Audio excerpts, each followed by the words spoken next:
नमस्कार, India news देख रहे हैं आप। आपके साथ में हूं सुरभि तिवारी। फटाफट अंदाज में फटाफट खबरों की शुरुआत। एलन मस्क अब ट्विटर के मालिक होंगे। 44 अरब डॉलर में मस्क ने ट्विटर को खरीदने का ऐलान किया।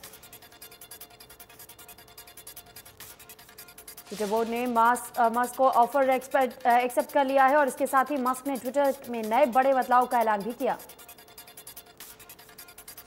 एलन मस्क के ट्विटर खरीदने के बाद से कंपनी में कई बड़े बदलाव होंगे। अभी तक ट्विटर पब्लिक कंपनी है जिसके कई स्टेक होल्डर्स हैं। एलन मस्क ने अपने स्टेटमेंट में कहा है कि अब ट्विटर को ओपन सोर्स किया जाएगा। ट्विटर खरीदने के ऐलान के साथ ही उन्होंने अपने पहले स्टेटमेंट की शुरुआत फ्री स्पीच से की। सूचना और प्रसारण मंत्रालय ने भारत की राष्ट्रीय सुरक्षा, विदेश संबंधों और सार्वजनिक व्यवस्था से संबंधित दुष्प्रचार फैलाने को लेकर के 16 यूट्यूब समाचार चैनलों को ब्लॉक किया। इनमें 10 चैनल भारतीय और 6 पाकिस्तान बेस्ड यूट्यूब चैनल थे। भारत सरकार ने इन यूट्यूब चैनलों को आईटी नियम 2021 के तहत आपातकालीन शक्तियों का उपयोग करके ब्लॉक किया। रूस और यूक्रेन के बीच जंग का 62वां दिन, जहां दोनों देशों के बीच जंग को लेकर अब तक कोई ठोस परिणाम नहीं निकला। यूनाइटेड नेशन की रिपोर्ट के मुताबिक रूस यूक्रेन के बीच चल रहे युद्ध में अब तक 2665 यूक्रेनी नागरिकों की मौत हो गई है। वहीं 3000 से अधिक घायल हुए।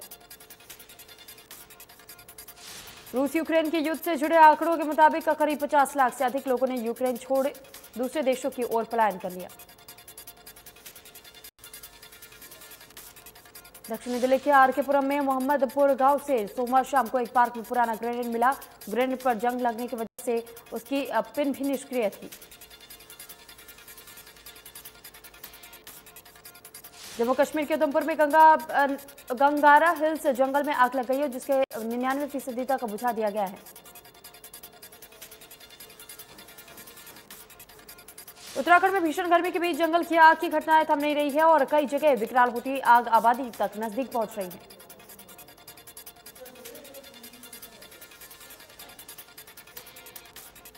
नैनीताल, कोटद्वार और रुद्रप्रयाग में जंगल की आग से रिहायशी इलाकों को खतरा पैदा हो गया है। वन विभाग तमाम प्रयासों के बावजूद आग पर काबू पाने में विफल है। नैनीताल के तल्ला कृष्णापुरा में भवन और सड़क किनारे खड़े वाहन तक जंगल की आग पहुंच गई है। देर रात आग लगने से क्षेत्रवासियों में हड़कंप मच गया।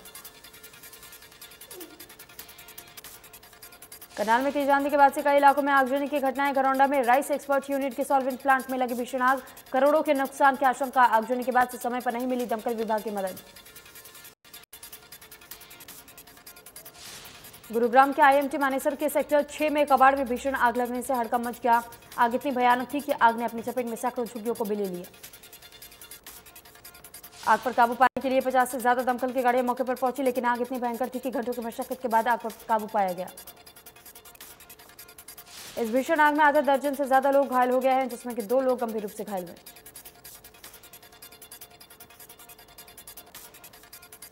रेवाड़ी जिले के गांव ढलियाके में रात में सीएससी सेंटर में अचानक से आग लग गई।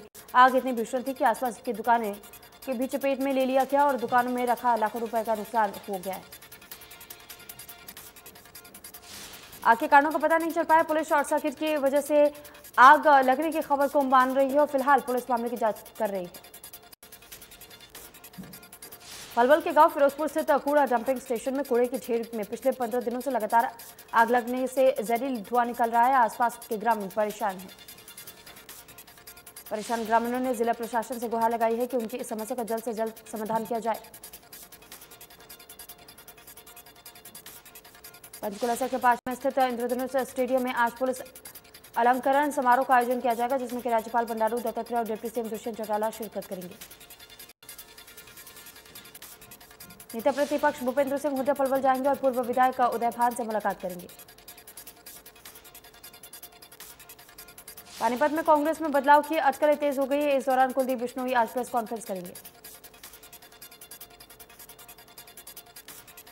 बीजेपी प्रदेश अध्यक्ष ओपी धनखड़ गुरुग्राम दौरे पर हैं और बीजेपी कार्यकर्ताओं से संगठनात्मक मुद्दों पर मुलाकात करेंगे। कोविड वैक्सीनेशन को लेकर प्रदेश सरकार ने बड़ा फैसला लिया। प्रदेश में 18 वर्ष से 59 वर्ष के लोगों को मुफ्त में लगेगा कोविड का बूस्टर डोज। वैक्सीनेशन को लेकर के प्रदेश सरकार 300 करोड़ खर्च करेगी। राज्य में अब तक करीब 3,71,700 लोगों को बूस्टर डोज दी गई और बाकियों के लिए सरकार प्रयासरत है। चंडीगढ़ में कोरोना के बढ़ते मामलों को लेकर के प्रशासन सख्त हो गया। प्रशासन ने मास्क न पहनने वालों पर 500 रुपए जुर्माना लगाने का फैसला लिया। इस दौरान कृषि मंत्री जेपी दलाल ने कहा है कि मंडियों में उठान की समस्या नहीं है। साथ ही कहा है कि किसानों को मंडी से बाहर फसल का अच्छा दाम मिल रहा है, इसलिए किसान मंडियों में फसल नहीं ला रहे हैं। करनाल लोकसभा सांसद संजय भाटिया ने बीजेपी नेताओं के साथ में पानीपत में बैठक कर बताया कि प्रदेश के मुख्यमंत्री 1 मई को विधिवत रूप से इसकी शुरुआत करने वाले हैं। पानीपत ग्रामीण क्षेत्र में विधायक महिपाल ढांडा ने कहा है कि किसानों की सभी समस्याओं को लेकर के चर्चा की जाएगी और उनके बकाया भुगतान का भी समाधान जल्द करवाया जाएगा। इसके साथ ही गृह मंत्री अनिल विज ने मल्टी लेवल पार्किंग और 15,000 स्ट्रीट लाइट्स को लेकर के अंबाला उपायुक्त को निर्देश दिए हैं कि कमेटी बनाकर वास्तविकता की जांच की जाए। परिवहन मंत्री मूलचंद शर्मा अवैध खनन पर सख्त नजर आए। उन्होंने खनन माफियाओं को चेतावनी दी है कि प्रकृति के साथ छेड़छाड़ करने वालों को किसी भी कीमत पर बख्शा नहीं जाएगा।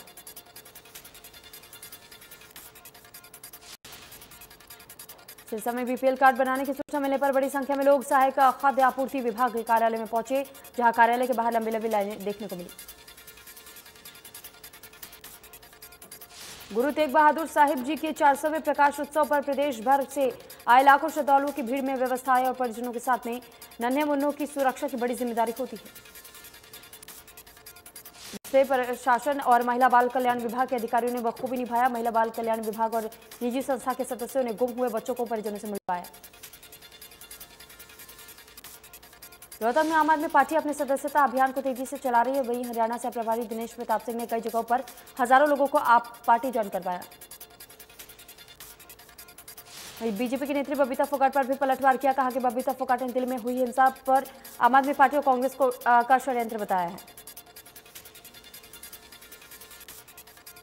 दलित नेता राजेंद्र वाल्मीकि के बेटे जानू की हत्या के विरोध में भारी संख्या में जुटे दलित समाज के लोगों ने सड़कों पर उतर करके जिला प्रशासन सरकार के खिलाफ विरोध नारे लगाए।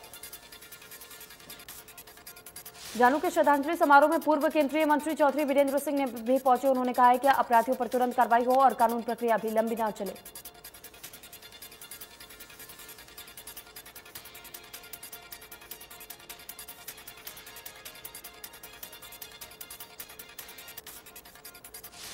गुरुग्राम विजिलेंस टीम ने पीडब्ल्यूडी रेस्ट हाउस के पास से गुजरात पुलिस के इंस्पेक्टर को 2 लाख की रिश्वत लेते रंगे हाथों गिरफ्तार किया। तिलक के रहने वाले संदीपुरी की शिकायत पर रोहतक रेंज के डीएसपी ने गुजरात के इंस्पेक्टर जेजी चौधरी को गिरफ्तार किया। कैथल के अमरगढ़ में सीएम फ्लाइंग टीम ने छापेमारी कर भारी मात्रा में गेहूं, खाद और अन्य सामान बरामद किए। फिलहाल सीएम फ्लाइंग टीम की जांच चल रही है। साइबर सिटी कही जाने वाले गुरुग्राम को पावर साइबर सिटी हब बनने में डीटीपी विभाग भी लगातार काम कर रहे हैं। रेसिडेंशियल एरिया में बने ऑफिस या शॉप पर अब डीटीपी विभाग अपनी पैनी नजर रखेगा। हरियाणा में गौशालाओं में चारे का संकट छाया हुआ है, जबकि गेहूं की कटाई भी हो रही है। इस बार प्रदेश की ही नहीं देश में सूखे चारे की समस्या बनती जा रही है।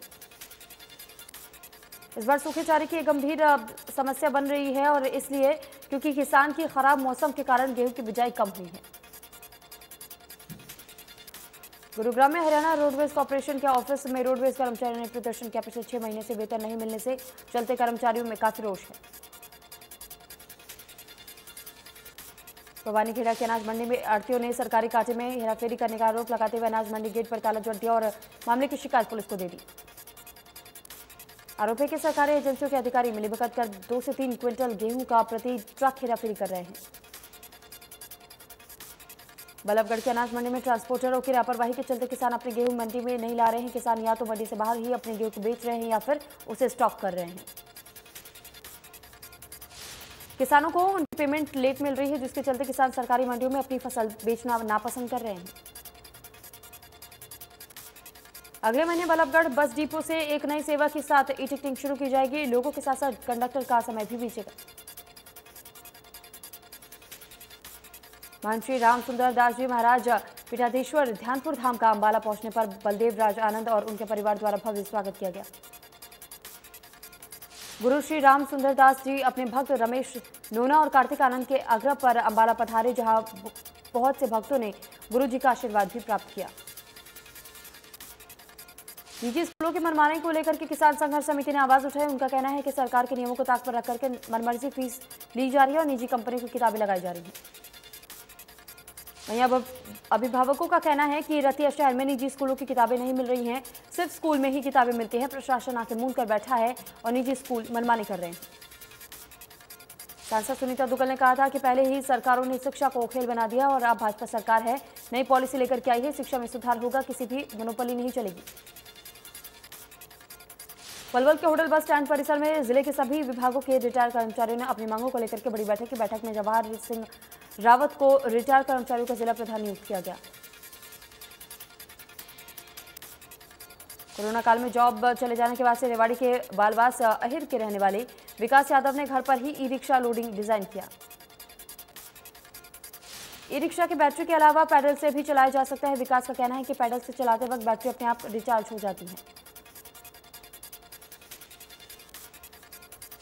कुरुक्षेत्र से सरकारी जयप्रकाश नारायण अस्पताल के कर्मचारियों को सरकारी महिला डॉक्टर की तरफ से उत्पीड़न करने के बाद से आत्महत्या करने के मामले तूल पकड़ता जा रहा है। अस्पताल में बड़ी संख्या में कर्मचारी आरोपियों के खिलाफ कार्रवाई करने की मांग कर रहे हैं और धरना दे रहे हैं और साथ ही मुआवजे की भी मांग की गई। हरियाणा दिव्यांग अधिकार संघर्ष समिति भिवानी द्वारा विकलांग संयुक्त मोर्चा का अनिश्चितकालीन आंदोलन 25 दिनों से लगातार जारी है। दिव्यांग अपनी 18 सूत्रीय मांगों को लेकर के लगातार दिन रात धरना दे रहे हैं, लेकिन उनकी मांगें पूरी नहीं हुई है।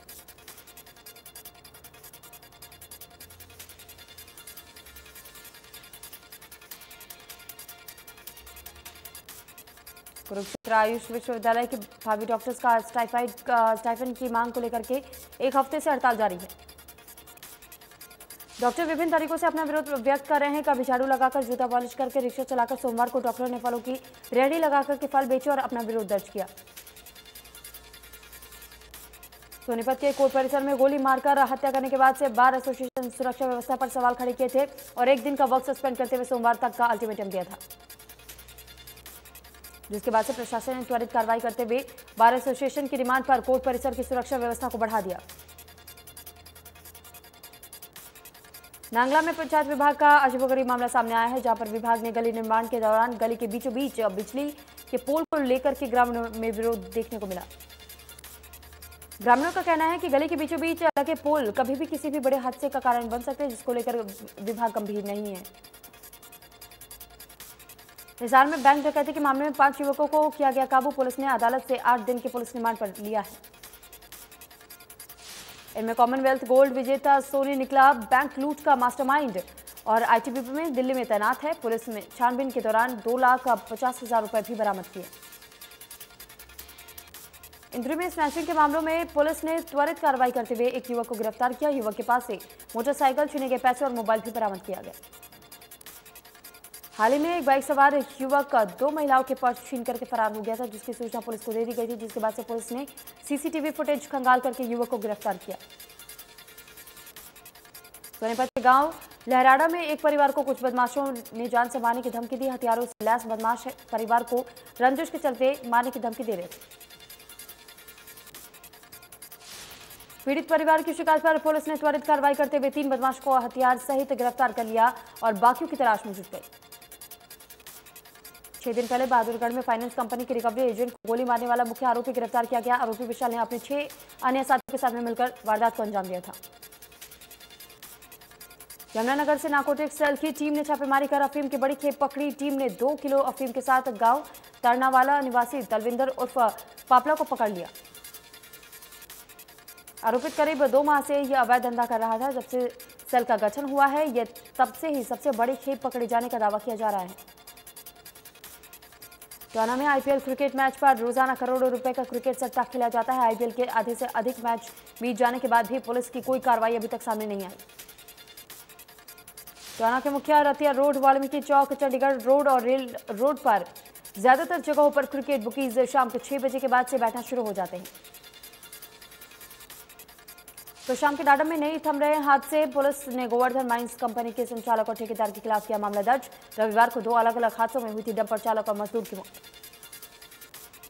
रानी तालाब के निकट से प्रॉपर्टी डीलर का अपहरण कर उसे गांव ठूरो के निकट फार्म हाउस में पेड़ से उल्टा लटकाकर 3rd डिग्री देने के मामले में शहर थाना पुलिस ने 5 अपहरणकर्ताओं को गिरफ्तार किया। भारत में पिछले 24 घंटे में कोरोना वायरस के 2,483 नए मामले सामने आए और 1,970 लोग डिस्चार्ज हुए। हरियाणा में कोरोना पिछले 24 घंटे में 470 नए मामले सामने आए हैं और एक्टिव केसों की संख्या 1800 के पार। गुरुग्राम में कोरोना के 397 नए मामले सामने आए हैं, वहीं एक्टिव केसों की संख्या 1305। फरीदाबाद में कोरोना के 49 नए मामले सामने आए और जबकि एक्टिव मामलों की संख्या 418। सोनीपत में कोरोना के 8 नए मामले सामने आए हैं और 2 मरीजों ने कोरोना को मात दी। करनाल में कोरोना के 3 नए मामले सामने आए हैं और 1 मरीज ने कोरोना को मात दी। रोहतक में कोरोना के 3 नए मामले सामने आए हैं, 20 एक्टिव केस मौजूद। दिल्ली में पिछले 24 घंटे में कोरोना के 1011 नए मामले सामने आए हैं, जबकि पॉजिटिविटी रेट 6% के करीब पहुंच गई। श्रीलंका के हालात बद से बदतर होते जा रहे। समुद्र के रास्ते से 15 तमिल भारत पहुंचे हैं।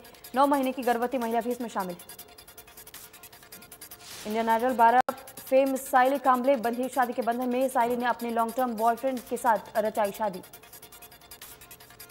साइली कांबले और धवल की शादी 24 अप्रैल को महाराष्ट्र रीति रिवाज से की गई थी। दोनों की शादी की तस्वीरें और वीडियो सोशल मीडिया पर वायरल है।